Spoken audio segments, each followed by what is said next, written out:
আসসালামু আলাইকুম দর্শক, আজ আমি বানিয়েছি ডিমের পুডিং। ডিমের পুডিং তৈরির জন্য এখানে আমি 4 কেজি দুধ নিব। দুধ বলক খেলে মেজারমেন্ট কাপে 2 কাপ চিনি দিব। তারপর অনবরত নাড়তে থাকব। এখানে আমি 4 কেজি দুধ জাল দিয়ে গাঢ় করে 2 কেজিতে পরিণত করেছি। দুধ ঠান্ডা হওয়ার জন্য অপেক্ষা করব এবং একটি পাত্রে 11টি ডিম নিয়ে ভালো করে ফেটে নেব।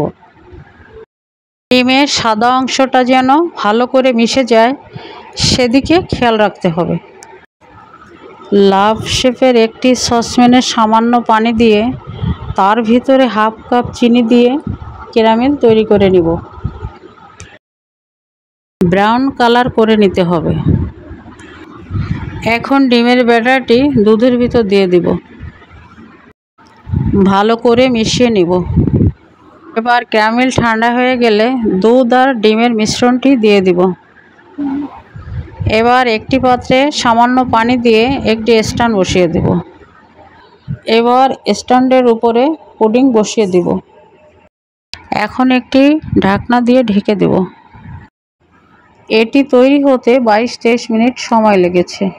এখানে আমরা 4 কেজি দুধ দিয়ে 2টো পুডিং বানিয়েছি, একটি লাভ শেপের, একটি গোল।